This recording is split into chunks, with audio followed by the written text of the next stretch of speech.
Hey guys, ಇವತ್ತು ನಿಮ್ಮ ಮುಂದೆ ತರ್ತಿದ್ದೀನಿ ತುಂಬಾ ಸಿಂಪಲ್ ಆಗಿ ಆದರೆ ರೆಸ್ಟೋರೆಂಟ್ ಸ್ಟೈಲ್ ಟೇಸ್ಟ್ ಕೊಡುವಂತಹ ಸೋಯಾ ಚೆಕ್ಸ್ ಮಂಚೂರಿ. ಈ ಸೋಯಾ ಚೆಕ್ಸ್ ಅಲ್ಲಿ ಸಾಕಷ್ಟು ಪ್ರಮಾಣದಲ್ಲಿ ಪ್ರೋಟೀನ್ ಇರೋದ್ರಿಂದ ಇದು ಮಸಲ್ಸ್ ಬಿಲ್ಡಿಂಗ್ ಗೆ ಸೂಪರ್, ವೆಯ್ಟ್ ಲಾಸ್ ಗೆ ಪರ್ಫೆಕ್ಟ್, ಎನರ್ಜಿ ಬೂಸ್ಟ್ ಕೊಡುತ್ತೆ ಮತ್ತೆ ನಮ್ಮ ಇಮ್ಯುನಿಟಿಗೂ ಕೂಡ ಹೆಲ್ಪ್ ಮಾಡುತ್ತೆ. ಹಾಗಾದ್ರೆ ಯಾಕೆ ಈ ಮಂಚೂರಿಯನ್ನ ನಾವು ಟ್ರೈ ಮಾಡಬಾರ್ದು? ಬಜೆಟ್ ಫ್ರೆಂಡ್ಲಿ ಕೂಡ ಇದೆ. ವೆಲ್ಕಮ್ ಬ್ಯಾಕ್ ಟು ದೀಪಾಸ್ ಕನಸು ಯೂಟ್ಯೂಬ್ ಚಾನೆಲ್. ನಾನು ನಿಮ್ಮ Deepa. Let's start the recipe. ಇಲ್ಲಿ ನಾನು ಮಿನಿ ಸೋಯಾ ಚೆಕ್ಸ್ ಅನ್ನ ತಗೊಂಡಿದ್ದೀನಿ. ಎಲ್ರು ಬಿಗ್ ಸೋಯಾ ಚೆಕ್ಸ್ ತಗೊಳ್ತೀರಲ್ವಾ, ಇದು ಮಿನಿ ಚಿಕ್ಕದಾಗಿರೋದು. ಮಿನಿ ಸೋಯಾ ಚೆಕ್ಸ್ ಒಂದು 3 ಕಪ್ ಆಗುವಷ್ಟು ತಗೊಂಡಿದ್ದೀನಿ. ನೀವು ಅಷ್ಟೇ ತಗೊಳ್ಳಿ, 3 ಕಪ್ ಆಗುವಷ್ಟು. 3 ಕಪ್ ಅಂದ್ರೆ ಹತ್ರ ಒಂದ್ ನಿಮ್ಗೆ 150 ಗ್ರಾಮ್ ಇರತ್ತೆ, ಅಷ್ಟು ಬೇಕಾಗತ್ತೆ. ಇದಕ್ಕೆ ಒಂದ್ 4 ಜನಿಗೆ ಸಾಕಾಗತ್ತೆ.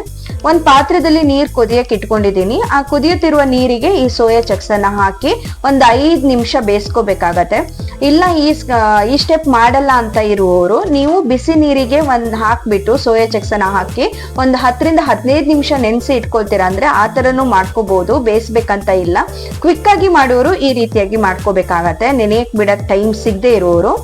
ಇವಾಗ ನಾನು ನೆನೆಯಕ್ ಬಿಡ್ತಾ ಇಲ್ಲ, ಕ್ವಿಕ್ ಆಗಿ ಮಾಡ್ಕೋತಾ ಇದ್ದೀನಿ. ಹಾಗಾಗಿ ಸೋಯಾ ಚೆಕ್ಸ್ ಅನ್ನ ಬಿಸಿ ನೀರಿನಲ್ಲಿ ಹಾಕಿ ಸ್ವಲ್ಪ ಒಂದು 5 ನಿಮಿಷ ಕುದಿಸ್ತಾ ಇದ್ದೀನಿ.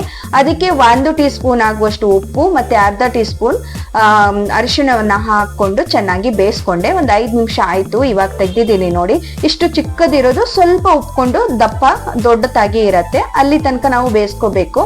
ನೀವು ನೀರಲ್ಲಿ ನೆನೆ ಇಟ್ರು ಕೂಡ ಅದು ಅದೇ ತರ ಆಗತ್ತೆ, ಬಟ್ ನೀರಲ್ಲಿ ನೆನೆಸ್ಕೋಬಹುದು. ಟೈಮ್ ಇತ್ತಂದ್ರೆ ನೀವು 15 ರಿಂದ 20 ನಿಮಿಷ ತನಕನೂ ಕೂಡ ನೀರಲ್ಲಿ ನೆನೆಸಿ ಕೂಡ ಇಟ್ಕೋಬಹುದು. ಇವಾಗ ಇದನ್ನ ನೀವು ಈ ರೀತಿಯಾಗಿ ತೊಳ್ಕೋಬೇಕು.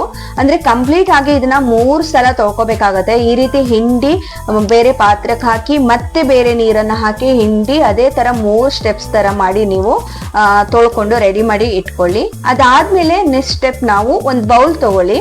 ಅದಕ್ಕೆ ಒಂದು 1/4 ಕಪ್ ಆಗುವಷ್ಟು ಕಾರ್ನ್ ಫ್ಲೋರ್ ಅನ್ನ ಹಾಕೊಳ್ಳಿ. ಹಾಗೆ ಒಂದು 2 ಟೇಬಲ್ ಸ್ಪೂನ್ ಆಗುವಷ್ಟು ಮೈದಾ ಹಿಟ್ಟು, ginger garlic paste 1 tea spoon, ಹಾಗೆ ಚಿಲ್ಲಿ ಪೌಡರ್ ಅಂದ್ರೆ ಅಚ್ಚ ಖಾರದ ಪುಡಿ 1 ಟೀ ಸ್ಪೂನ್. ಅದಾದ್ಮೇಲೆ ಒಂದ್ ಸ್ವಲ್ಪ ಉಪ್ಪನ್ನ ಲಾಸ್ಟ್ ಅಲ್ಲಿ ಹಾಕೊಳ್ಳಿ ನೀವು, ಇಲ್ಲ ಇವಾಗ್ಲಾದ್ರೂ ಸೇರ್ಸ್ಕೋಬಹುದು. 1 ಟೀ ಸ್ಪೂನ್ ಉಪ್ಪನ್ನ ಹಾಕೊಂಡು ಚೆನ್ನಾಗಿ ಅದನ್ನೆಲ್ಲದನ್ನ ಜೊತೆಗೆ ಮಿಕ್ಸ್ ಮಾಡ್ಕೊಳ್ಳಿ. ಈ ರೀತಿಯಾಗಿ ಆ ಶುಂಠಿ ಬೆಳ್ಳುಳ್ಳಿ ಪೇಸ್ಟ್ ಎಲ್ಲ ನಮ್ಮ ಹಿಟ್ಟು ಜೊತೆಗೆ ಚೆನ್ನಾಗಿ ಮಿಕ್ಸ್ ಆಗ್ಬೇಕು ನೋಡಿ. ಈ ರೀತಿಯಾಗಿ ಮಿಕ್ಸ್ ಮಾಡ್ಕೊಳ್ಳಿ. ಇದಾದ್ಮೇಲೆ ಇವಾಗ ನಾವು ಆ ಸೋಯಾ ಚೆಕ್ಸ್ ಅನ್ನ ಕ್ಲೀನ್ ಆಗಿ ತೊಳೆದು ರೆಡಿ ಮಾಡಿ ಇಟ್ಕೊಂಡಿದೀವಲ್ವಾ, ಅದನ್ನ ಇದಕ್ಕೆ ಹಾಕೊಂಡು ಈ ಮಸಾಲೆ ಎಲ್ಲ ಸೋಯಾ ಚೆಕ್ಸ್ ಜೊತೆಗೆ ಚೆನ್ನಾಗಿ ಮಿಕ್ಸ್ ಆಗ್ಬೇಕು. ಅಲ್ಲಿ ತನಕ ಇದನ್ನ ನೀವು ಕಲ್ಸ್ಕೊಳ್ಳಿ. ಕೈಯಲ್ಲೇ ಕಲ್ಸಿದ್ರೆ ಚೆನ್ನಾಗಿರತ್ತೆ. ನೀವು ಕೈಯಲ್ಲೇ ಮಿಕ್ಸ್ ಮಾಡ್ಕೊಂಡು ರೆಡಿ ಮಾಡ್ಕೊಳ್ಳಿ. ನೋಡಿ, ಎಲ್ಲ ಖಾರ ಮತ್ತೆ ಹಿಟ್ಟು ಎಲ್ಲ ಸೋಯಾ ಚೆಕ್ಸ್ಗೆ ಅಂಟ್ಕೊಂಡು ಸರಿಯಾಗಿದೆ. ಇಲ್ಲಿ ನಾನು ಉಪ್ಪನ್ನ ಸೇರ್ಸ್ಕೊಳ್ತಾ ಇದ್ದೀನಿ. ನೀವು ಮೊದ್ಲೇ ಉಪ್ಪು ಹಾಕೊಂಡ್ರೆ ಇವಾಗ ಉಪ್ಪು ಹಾಕೋಬೇಕಂತ ಏನಿಲ್ಲ, ಅವಾಗ್ಲೇ ಉಪ್ಪು. ಈ ರೀತಿಯಾಗಿ ಚೆನ್ನಾಗಿ ಕಲಸಿ ಆದ್ಮೇಲೆ ಒಂದು 10 ನಿಮಿಷ ನಾವು ಫ್ರಿಜ್ ಅಲ್ಲಿ ಇಟ್ಬಿಡುವ. ಫ್ರಿಜ್ ಅಲ್ಲಿ ಇಟ್ಟಿದ್ರೆ ನಮ್ಗೆ ಆ ಮಸಾಲೆ ಎಲ್ಲ ಚೆನ್ನಾಗಿ ಇಟ್ಕೊಂಡು ರೆಡಿ ಆಗಿರತ್ತೆ. ಇವಾಗ ನಾವು 1 ಈರುಳ್ಳಿ ಹಾಗೆ 1 ಕ್ಯಾಪ್ಸಿಕಮ್ ತಗೊಂಡು ಸಣ್ಣದಾಗಿ ಕಟ್ ಮಾಡ್ಕೊಂಡು ರೆಡಿ ಮಾಡಿ ಇಟ್ಕೊಂಡ್ ಬಿಡೋಣ. ನೆಕ್ಸ್ಟ್ ನಮ್ಗೆ ಅದು ಫ್ರೈ ಮಾಡೋದಕ್ಕೆ ಬೇಕಾಗತ್ತೆ. ಈ ರೀತಿಯಾಗಿ ಕಟ್ ಮಾಡ್ಕೊಂಡು ರೆಡಿ ಮಾಡಿ ಇಟ್ಕೊಂಡ್ಬಿಡಿ.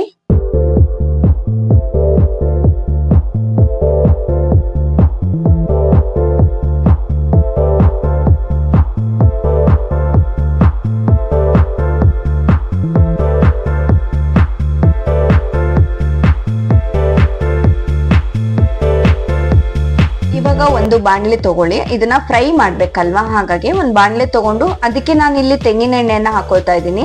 ತೆಂಗಿನ ಎಣ್ಣೆ ಎಷ್ಟು ಬೇಕೋ ಅಷ್ಟು ಸೇರಿಸ್ಕೊಳ್ಳಿ. ನೀವಿಲ್ಲ ಯಾವ ಎಣ್ಣೆ ತಗೊಳ್ತೀರಾ ತಗೊಳ್ಳಿ. ಅದ್ ಬಿಸಿ ಆದ್ಮೇಲೆ ನಾವು ಈ ಸೋಯಾ ಚೆಕ್ಸ್ ರೆಡಿ ಮಾಡಿ ಇಟ್ಕೊಂಡಿದೀವಲ್ವಾ, ಫ್ರಿಜ್ ಇಂದ ಹೊರಗಡೆ ತೆಗೆದಿಟ್ಕೊಂಡೆ ನಾನು ಆವಾಗ್ಲೇ.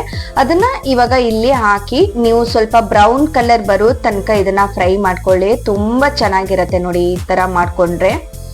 ಇದು ಚೆನ್ನಾಗಿ ಫ್ರೈ ಆಗ್ಬೇಕು. ನೀವಿಲ್ಲಿ ಹೈ ಫ್ಲೇಮ್ ಇಟ್ಕೊಳ್ಳೋದು ಬೇಡ, ಮೀಡಿಯಂ ಅಥವಾ ಲೋ ಫ್ಲೇಮ್ ಇಟ್ಕೊಂಡೇ ಬೇಯಿಸ್ಕೊಳ್ಳಿ. ಈ ರೀತಿಯಾಗಿ ಬ್ರೌನ್ ಕಲರ್ ಚೇಂಜ್ ಆಗತ್ತಲ್ವಾ, ಆವಾಗ ಈ ಎಣ್ಣೆಯಿಂದ ಸಪ್ರೇಟ್ ಮಾಡಿ ಒಂದು ಪಾತ್ರದಲ್ಲಿ ತೆಗೆದು ರೆಡಿ ಮಾಡಿ ಇಟ್ಕೊಳ್ಳಿ. ತುಂಬಾ ಕ್ರಿಪ್ಸಿ ಆಗಿರತ್ತೆ, ಚೆನ್ನಾಗಿರತ್ತೆ ನೋಡಿ. ಈಗ ಇಷ್ಟು ರೆಡಿ ಆಯ್ತು ನೋಡಿ. ಇದನ್ನ ಓಪನ್ ಮಾಡಿದಾಗ ನಮ್ಗೆ ಒಂಥರ ಬೆಂದಿರೋದು ಗೊತ್ತಾಗತ್ತೆ ನಮ್ಗೆ. ನೋಡಿ, ಈ ತರ ಇದ್ರೆ ಅದು ಬೆಂದಿರುತ್ತೆ. ಕಲರ್ ಸ್ವಲ್ಪ ಚೇಂಜ್ ಆಗಿರುತ್ತೆ, ಅದು ಬೆಂದಿದೆ ಅಂತ ಹೇಳಿ ಗೊತ್ತಾಗತ್ತೆ ನೋಡಿ. ಇಷ್ಟು ಚೆನ್ನಾಗಿ ಬಂದಿದೆ. ಇಷ್ಟ ಆದ್ರೆ ಸಾಕು. ಎಲ್ಲೋದನ್ನ ಹಾಗೇನೆ ಫ್ರೈ ಮಾಡಿ ರೆಡಿ ಮಾಡಿ ಇಟ್ಕೊಳ್ಳಿ. ಅದ್ರ ನೆಕ್ಸ್ಟ್ ನಾವೀಗ ಒಂದು ಬಾಣ್ಲೆ ತಗೊಳ್ಳೋಣ. ಬಾಣ್ಲೆಗೆ ಸ್ವಲ್ಪ ಎಣ್ಣೆ ಹಾಕೊಂಡೆ ನಾನು ಇಲ್ಲಿ. ಇದು ಕಡಲೆ ಎಣ್ಣೆ ಅಥವಾ ಇಲ್ಲ ಬೆಣ್ಣೆ ಯಾವ್ದು ಬೇಕೋ ಅದನ್ನ ನೀವು ಯೂಸ್ ಮಾಡ್ಕೋಬಹುದು. ನಾನಿಲ್ಲಿ ಕಡಲೆ ಎಣ್ಣೆ ಹಾಕೊಂಡೆ. ಅದಾದ್ಮೇಲೆ ಕಟ್ ಮಾಡಿ ಇಟ್ಕೊಂಡಂತಹ ಈರುಳ್ಳಿ ಹಾಗೆ ಕ್ಯಾಪ್ಸಿಕಮ್ ಅನ್ನ ಹಾಕಿ ಸ್ವಲ್ಪ ಫ್ರೈ ಮಾಡ್ಕೊಳ್ಳಿ. ಲೈಟ್ ಅರ್ಧ ಫ್ರೈ ಆದ್ಮೇಲೆ ಒಂದೆರಡು ಹಸಿಮೆಣಸನ್ನ ಸೇರಿಸ್ಕೊಂಡು ಮತ್ತೆ ಅದನ್ನ ಸ್ವಲ್ಪ ಫ್ರೈ ಮಾಡ್ಕೊಳ್ಳಿ. ಇಲ್ಲಿ ಕ್ಯಾಪ್ಸಿಕಮ್ ಮತ್ತೆ ಈರುಳ್ಳಿ ಸ್ವಲ್ಪ ಕಲರ್ ಚೇಂಜ್ ಆಗ್ಬೇಕು. ಎಷ್ಟಾಗಿದೆ ನೋಡಿ, ಆ ಟೈಮಲ್ಲಿ 1 ಟೀ ಸ್ಪೂನ್ ಆಗುವಷ್ಟು ಅಥವಾ ಅರ್ಧ ಟೀ ಸ್ಪೂನ್ ಆಗುವಷ್ಟು ಶುಂಠಿ ಬೆಳ್ಳುಳ್ಳಿ ಪೇಸ್ಟ್ ಅನ್ನ ಸೇರಿಸ್ಕೊಳ್ಳಿ. ಹಾಗೆ 1 ಟೀ ಸ್ಪೂನ್ ಆಗುವಷ್ಟು ಗರಂ ಮಸಾಲ ಪೌಡರ್ ಅನ್ನ ಹಾಕಿ ಒಂದ್ಸಲ ಚೆನ್ನಾಗಿ ಮಿಕ್ಸ್ ಮಾಡ್ಕೊಳ್ಳಿ. ಅದಾದ್ಮೇಲೆ ಚಿಲ್ಲಿ ಸಾಸ್ ಅಂತ ಸಿಗತ್ತೆ ಅಲ್ವಾ, ಆ ಚಿಲ್ಲಿ ಸಾಸ್ ಅನ್ನ ನಾನು ಇಲ್ಲಿ ಯೂಸ್ ಮಾಡ್ತಾ ಇದ್ದೀನಿ. 2 ಟೀ ಸ್ಪೂನ್ ಆಗುವಷ್ಟು ಚಿಲ್ಲಿ ಸಾಸ್ ಅನ್ನ ಯೂಸ್ ಮಾಡ್ಕೊಳ್ಳಿ. ಅದಾದ್ಮೇಲೆ ಟೊಮೊಟೊ ಕೆಚಪ್ ಅನ್ನ ಹಾಕಿ. ಇಲ್ಲಿ ನಾನಿಲ್ಲಿ ಟೊಮೊಟೊ ಸಾಸ್ ಅಂದ್ರೆ ಮನೆಯಲ್ಲೇ ಮಾಡಿಟ್ಕೊಂಡಿರೋದು. ಇದು ಲಾಸ್ಟ್ ವಿಡಿಯೋದಲ್ಲಿ ಹಾಕಿದ್ದೀನಿ, ಬೇಕಾದ್ರೆ ಹೋಗಿ ನೋಡ್ಬೋದು ನೀವು. ನಾನಿಲ್ಲಿ ಮೇಲ್ಗಡೆ ಕಾರ್ಡ್ ಅಲ್ಲಿ ಕೊಟ್ಟಿರ್ತೀನಿ, ಲಿಂಕ್ ಕೊಟ್ಟಿರ್ತೀನಿ, ಅಲ್ಲಿಂದನೂ ಕೂಡ ನೋಡ್ಕೋಬಹುದು. ಮನೆಯಲ್ಲೇ ನೀವು ಆರಾಮಾಗಿ ಟೊಮೊಟೊ ಕೆಚಪ್ ಕೂಡ ರೆಡಿ ಮಾಡ್ಕೋಬಹುದು. ಈ ತರದಕ್ಕೆಲ್ಲ ಯೂಸ್ ಮಾಡ್ಕೊಳ್ಳಕ್ಕೆ ಚೆನ್ನಾಗಿರುತ್ತೆ. ಇದಕ್ಕೆ ಇವಾಗ ನಾನೊಂದು 4 ಟೇಬಲ್ ಸ್ಪೂನ್ ಆಗುವಷ್ಟು ಟೊಮೊಟೊ ಕೆಚಪ್ ಅನ್ನ ಸೇರಿಸ್ಕೊಂಡು ಚೆನ್ನಾಗಿ ಫ್ರೈ ಮಾಡ್ಕೊಂಡೆ. ಅದು ಟೊಮೊಟೊ ಸಾಸ್ ಅಂತಾನು ಹೇಳ್ತಾರೆ, ಟೊಮೊಟೊ ಕೆಚಪ್ ಅಂತಾನು ಕೂಡ ಹೇಳ್ಕೋಬಹುದು. ಇಲ್ಲಿ ನಾನು ಸ್ವಲ್ಪ ಗ್ರೇವಿ ತರ ಥಿಕ್ನೆಸ್ ಬರೋದಕ್ಕೆ 1 ಟೀ ಸ್ಪೂನ್ ಆಗುವಷ್ಟು ಕಾರ್ನ್ ಫ್ಲೋರಿಗೆ 2 ಟೇಬಲ್ ಸ್ಪೂನ್ ಆಗುವಷ್ಟು ನೀರನ್ನ ಸೇರಿಸ್ಕೊಂಡು ಚೆನ್ನಾಗಿ ಮಿಕ್ಸ್ ಮಾಡ್ಕೊಂಡು ಹಾಕೊಳ್ತಾ ಇದ್ದೀನಿ. ಆ ರೀತಿ ಹಾಕೊಂಡ್ರೆ ಸ್ವಲ್ಪ ಗ್ರೇವಿ ತರ ಸಿಗತ್ತೆ, ನಮ್ಗೆ ಮಿಕ್ಸ್ ಚೆನ್ನಾಗತ್ತೆ. ಹಾಗಾಗಿ ಆ ತರ ಹಾಕೊಂಡು ಚೆನ್ನಾಗಿ ಮಿಕ್ಸ್ ಮಾಡ್ಕೊಳ್ಳಿ. ಅದ್ ಮಿಕ್ಸ್ ಆಗಿ ಒಂದ್ ಸ್ವಲ್ಪ ಕುದೀತಾ ಇರುವಾಗ್ಲೇ ನೀವು ಈ ಸೋಯಾ ಚಂಕ್ಸ್ ಏನ್ ಫ್ರೈ ಮಾಡಿ ಇಟ್ಕೊಂಡಿರ್ತೀರಲ್ವಾ ಅದನ್ನ ಸೇರಿಸ್ಕೊಂಡು ಚೆನ್ನಾಗಿ ಇಲ್ಲಿ ಮಿಕ್ಸ್ ಮಾಡ್ಕೊಳ್ಳಿ. ಈ ಗ್ರೇವಿ ಮಸಾಲೆ ಎಲ್ಲದೂ ಕೂಡ ಸೋಯಾ ಚಾಕ್ಸ್ ಜೊತೆ ಚೆನ್ನಾಗಿ ಮಿಕ್ಸ್ ಆಗ್ಬೇಕು. ಕಂಪ್ಲೀಟ್ ಆಗಿ ಮಿಕ್ಸ್ ಆದ್ರೆ ನಿಮ್ಗೆ ಮಂಚೂರಿ ಸವಿಯಲು ಸಿದ್ಧವಾಗಿ ಇರತ್ತೆ. ತುಂಬಾ ಟೇಸ್ಟಿಯಾಗಿ ಬಂದಿದೆ. ಎಲ್ಲ ನಾನು ಮಾಡಿ ಈ ಕಡೆ ಇಡುವಷ್ಟರಲ್ಲಿ ಎಲ್ಲ ಖಾಲಿ ಆಗೋಯ್ತು, ಅಷ್ಟು ಚೆನ್ನಾಗಿ ಬಂತು. ಖಂಡಿತ ಒಮ್ಮೆ ಟ್ರೈ ಮಾಡಿ, ಮಿಸ್ ಮಾಡ್ಕೋಬೇಡಿ. ನಿಮ್ಮ ಮಕ್ಕಳಿಗೆ ಸಂಜೆ ಹೊತ್ತು ಸ್ನಾಕ್ಸ್ ಏನಾದ್ರು ಬೇಕಂತ ಹೇಳಿದ್ರೆ ಈ ರೀತಿಯಾಗಿ ಸಿಂಪಲ್ ಆಗಿ ಕ್ವಿಕ್ ಆಗಿ ಮಾಡ್ಕೋಬಹುದು.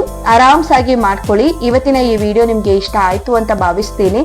ಇಷ್ಟ ಆದ್ರೆ ಖಂಡಿತ ವಿಡಿಯೋಗೊಂದು ಲೈಕ್ ಮಾಡಿ ಫ್ರೆಂಡ್ಸ್. ಹಾಗೆ ಫ್ರೆಂಡ್ಸ್ ಫ್ಯಾಮಿಲಿ ಜೊತೆ ಶೇರ್ ಮಾಡಿ. ನಿಮ್ಮ ಅನಿಸಿಕೆಯನ್ನ ನನಗೆ ಕಮೆಂಟ್ ಮೂಲಕ ತಿಳಿಸಿ ಅಂತಾನೂ ಕೂಡ ಹೇಳ್ತಾ ಇದ್ದೀನಿ. ಇದರಲ್ಲಿ ನಾನು ಮನೆಯಲ್ಲೇ ಮಾಡಿಟ್ಕೊಂಡಂತಹ ಟೊಮೊಟೊ ಕೆಚಪ್ ಜೊತೆಗೆ ತಿಂತಾ ಇದ್ದೀನಿ. ಇಲ್ಲ ಹಾಗೇನೂ ತಿನ್ಬೋದು, ಟೇಸ್ಟ್ ಸೂಪರ್ ಆಗಿರುತ್ತೆ. ಕೆಚಪ್ ಜೊತೆಗೂ ಸವಿಬಹುದು. ಧನ್ಯವಾದಗಳು.